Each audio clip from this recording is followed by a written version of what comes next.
દાહોદ શહેરમાં હમણાં પવિત્ર રમજાન માસ ચાલતો હોવાથી વોરા સમાજ તેમજ મુસ્લિમ સમાજ સાંજના સમયે રોજાની ઇફતારી કરવા માટે ઇબાદત ઘરમાં અથવા મસ્જિદમાં જતો હોય છે. તે સમયે પોતાનો ઘર પરિવાર બંધ હોય છે, ત્યારે આજે દાહોદ શહેરના ગોદી રોડ પર એક ચોરીનો બનાવ સામે આવ્યો છે, જેમાં બે તસ્કરો આ ગોદી રોડ પર જે ઘર દેખાઈ રહ્યું છે આ ઘરમાં પ્રવેશ કર્યો હતો અને ત્યારબાદ અહીંયા ચોરીનો એક પ્રયાસ હાથ ધર્યો હતો. પ્રથમ દરવાજાનો નકુચો તોડી અંદર ભરાયા હતા અને ત્યારબાદ લાકડાના દરવાજા પર સેન્ટ્રલ લોક હોવાથી તેમણે દરવાજો તોડી દીધો હતો. આ સમયે ઉપર એક 16-17 વર્ષની બેબી ઘરે હાજર હતી.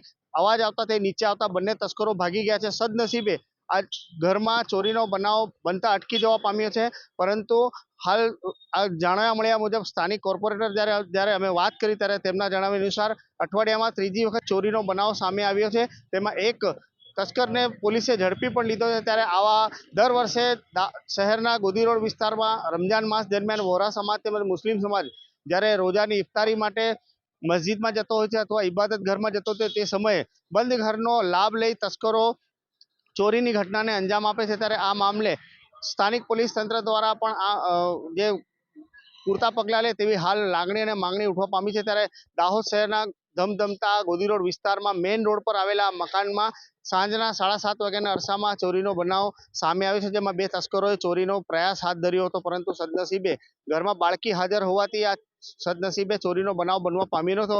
ત્યારે હાલ સ્થાનિક પોલીસને જાણ કરતા સ્થાનિક પોલીસ ઘટના સ્થળે દોડી આવી હતી અને આસપાસના લાગેલા સીસીટીવી કેમેરાના માધ્યમથી જે તસ્કરો ચોરીના ઈરાદે અહીંયા ઘરમાં પ્રવેશ્યા હતા તેમને શોધી કાઢવા માટે તજવીજ હાથ ધરવામાં આવી છે.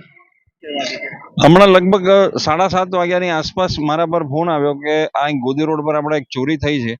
અહીં આવ્યો હું અને જોયું તો આ ફેમિલી વાળાઓને આ લોકોના જે ઘર માલિકને વાતચીત કરતા ખબર પડી કે આ લોકો નમાજ પડવા ગયેલ હતા અને એ દરમિયાન કોઈ બે ચોર આવી અને એમનો મેઇન દરવાજો તોડ્યો છે નકુચો. એ તોડ્યા પછી અંદર એક સેન્ટ્રલ લોક મારેલું હતું, એ લાકડાનો દરવાજો આખો તોડી પાડેલ છે, પણ ઉપર એક બેબી ઘરમાં રહેતા એને અવાજ આવતા એ નીચે આવતા આ લોકો ભાગી ગયેલા હતા. સદનસીબે કોઈ ચોરીમાં મુદ્દા માલ ગયેલ નથી, પણ આ રમજાન માસ હોવાથી દર વર્ષે ગોદી રોડ પર આ ચોરીના બનાવ બને જ છે અને એના માટે લોકોએ સતર્ક રહેવાની જરૂર છે અને સાથે સાથે પોલીસ તંત્રએ પણ આમાં સતર્ક રહેવું જોઈએ એવી મારી લાગણી છે.